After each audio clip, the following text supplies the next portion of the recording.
नमस्कार, मैं आशीष राठौर आपका फिर से एक बार स्वागत करता हूं। अरविंद केजरीवाल को सुप्रीम कोर्ट से तगड़ा झटका मिला है और ऐसा तगड़ा झटका मिला है कि सुप्रीम कोर्ट में जाकर के गिड़गिड़ाने लगे।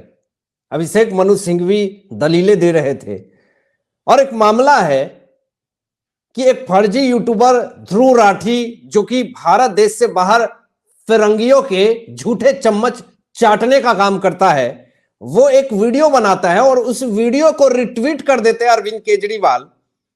और फिर अचानक आकाशवाणी होती है और अरविंद केजरीवाल को यह पता चलता है कि जो हमने फेक यूट्यूबर ध्रुव राठी जो कि फिरंगी है, विदेशी के झूठे चम्मच चाटता है, तलवे चाटता है, उसके वीडियो को रिट्वीट किया था, वो गलत है। और फिर सुप्रीम कोर्ट में जाकर के गिड़गिड़ाने लगे कि मुझे माफ कर दीजिए माय लॉर्ड, हमसे गलती हो गई, हमें उस झूठे दलाल ध्रुव राठी के बातों को नहीं मानना चाहिए था, हमें रिट्वीट नहीं करना चाहिए था उसके वीडियो को। पहले तो आप गलती कीजिए। और यह कोई पहला मामला नहीं है दोस्तों कि अरविंद केजरीवाल ने माफी मांगी है। इसके पहले भी बहुत बार मोदी जी से माफी मांग ली है इन्होंने। इसके पहले भी बहुत सारे ऐसे मामले हुए हैं कि बच्चे की कसम भी तक खा लिया और फिर बाद में माफी मांग ली। यह कोई पहला मामला नहीं है कि अरविंद केजरीवाल ने माफी मांग लिया हो, लेकिन माफी का सिलसिला तो चलता ही रहेगा क्योंकि अरविंद केजरीवाल को यह पता है कि आने वाला है लोकसभा चुनाव और लोकसभा चुनाव आने वाला है, तो ऐसे हालात में थोड़ा गिड़गिड़ा ही लेते हैं तो क्या हुआ। ऐसे भी मामला सुप्रीम कोर्ट में और चल ही रहा है, शराब घोटाले का मामला चल रहा हो या फिर शिक्षा घोटाले का मामला चल रहा हो या फिर शीश महल का घोटाला चल रहा हो, ऐसे तमाम घोटाले तो चलते ही रहेंगे और माफी का कार्यक्रम भी चलता ही रहेगा और झूठ का भी कार्यक्रम चलता ही रहेगा, वो रुकने वाला नहीं है। और फ्री की रेवड़ी बांटने का जो ड्रामा है वो तो चल ही रहा है। तो ये सब ड्रामा करते करते अरविंद केजरीवाल आज यहां पहुंच चुके हैं और एक बार खुद अरविंद केजरीवाल ये बात कह रहे थे कि मुझे तो भरोसा ही नहीं है कि मैं सीएम बन गया। अरे जिसे भरोसा ही नहीं कि वो सीएम बन गया, उसे तो गलती से सीएम बन गए और वो क्या काम करेंगे। लेकिन दोस्तों अब मामला कुछ और ज्यादा आगे तक बढ़ गया है। एनआईए की रेड तक बात आ गई है। एक आम आदमी पार्टी के नेता के घर पे एनआईए की ताबड़तोड़ रेड जो पड़ी है और अरविंद केजरीवाल खुद को कहते हैं कि आम आदमी पार्टी कट्टर ईमानदार पार्टी है, भगत सिंह की पार्टी है। राजघाट पे जाकर के आप चरण वंदना करते हैं महात्मा गांधी की और बताते हैं कि हम कट्टर ईमानदार हैं। अगर जिस दिन महात्मा गांधी ये जान जाते ना कि आप जो हैं एक पौवा पे एक पौवा फ्री देते हैं, अगर गांधी जी रहते तो आपको अपने चौखट तक भी टपने नहीं देते, वहां पे पहुंचने नहीं देते।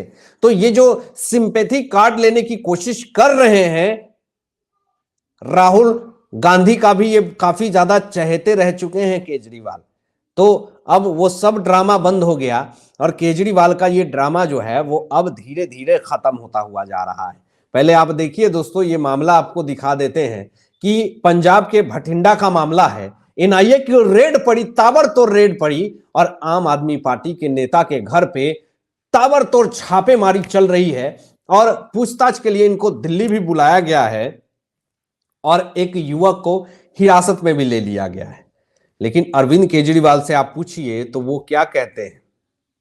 वो तो यही कहेंगे ना कि आम आदमी पार्टी तो कट्टर ईमानदार पार्टी है, लेकिन अब हमने तो आपको सबूत दिखाया कि आम आदमी पार्टी के नेता के घर पे एनआईए की रेड पड़ रही है।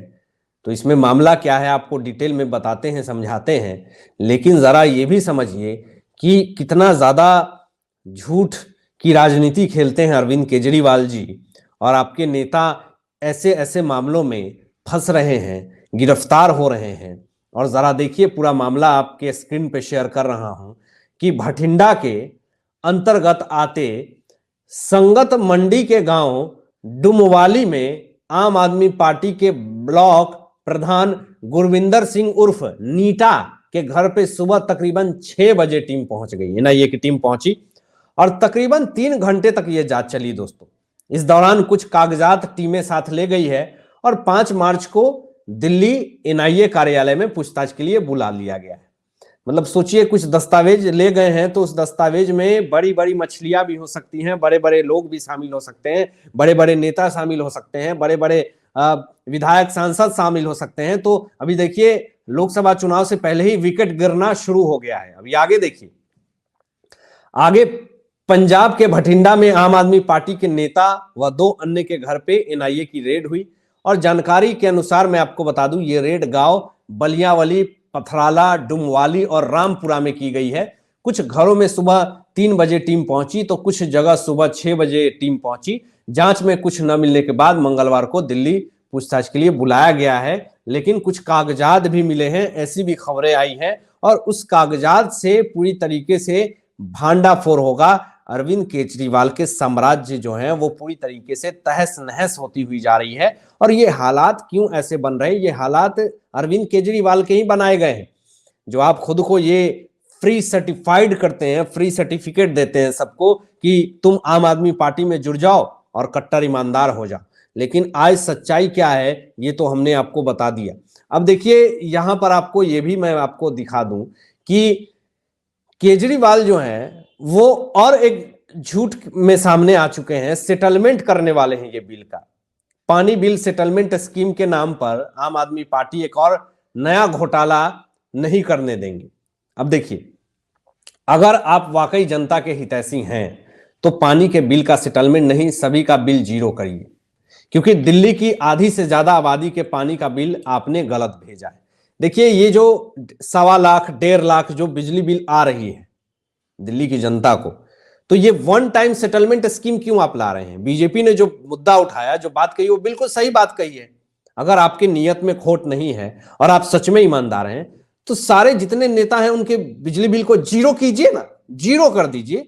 अब कुछ लोगों ने तो मुंह पे बिजली बिल फाड़ के फेंक दिया अरविंद केजरीवाल के कि ठीक है अगर गलत बिल भेजा गया है, क्योंकि ये फंस चुके हैं अरविंद केजरीवाल, क्योंकि इन्होंने वादा किया था कि बिजली बिल जीरो कर देंगे, माफ कर देंगे। अब ऐसे हालात में ये पब्लिक के सामने जा रहे हैं तो पब्लिक तो पूछेगी सवाल कि आपने भैया कहा था कि बिजली बिल जीरो हो जाएगा, लेकिन ये 1.25 लाख 1.5 लाख रुपए बिजली बिल आए हैं तो इसका क्या करूं मैं? तो अरविंद केजरीवाल एक स्कीम लेकर आते हैं, वन टाइम सेटलमेंट स्कीम। अरे जीरो कीजिए ना, वन टाइम सेटलमेंट स्कीम क्यों कर रहे हैं? अब देखिए इनका ओलझोल सामने आ चुका है और देखिए अब तो दिल्ली ही नहीं देश की जनता भी आम आदमी पार्टी से पूछ रही है आखिर जांच से कब तक भागेंगे केजरीवाल? आज नहीं तो कल तुम्हारा घोटाला और कुकर्मों का हिसाब होगा। ये खुद अब जनता ये पूछ रही है कि आपने जो कुकर्म किया, जो घोटाले किए, उसका हिसाब अब जनता मांग रही है। पहले तो वन टाइम सेटलमेंट स्कीम जो बिजली बिल का, पानी का, वो तो बात का बात है। पहले आपने जो घोटाला किया, जो भ्रष्टाचार किया, उसका हिसाब किताब दीजिए ना, क्योंकि आपके ऊपर गिरफ्तारी की तलवार लटक रही है। और ये कह रहे थे कि मैं जेल जाकर के इस्तीफा दे दूं या सरकार चलाऊं।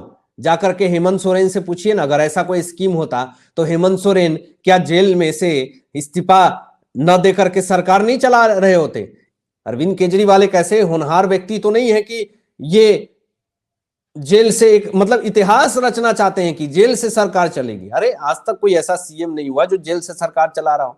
ये तो संविधान के नियमों को भी ताक पे रख देंगे। अरे भैया आपने गलती करी है तब तो आप जेल में हैं, और एक सीएम जेल में है तो वो कैसे सरकार चला सकता है? ये सीधा सा लॉजिक है। इनको लगता है कि जनता मूर्ख है, लेकिन जनता मूर्ख नहीं है। जनता क्या बोल रही है जरा देखिए।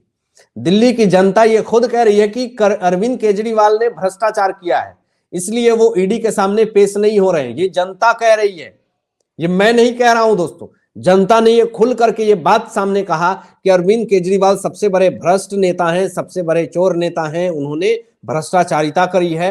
वो ईडी के सामने इसलिए नहीं पेश हो रहे हैं क्योंकि उन्होंने गलत काम किया है, चोरी की है, भ्रष्टाचार किया है, उन्होंने दिल्ली की जनता को लूटा है, तो इसलिए वो ईडी के सामने पेश नहीं हो रहे। अगर आप सही होते तो इन्फोर्समेंट डायरेक्टरेट के पहले समन में ही उपस्थित हो जाते हैं और सारे सवालों का जवाब दे देते।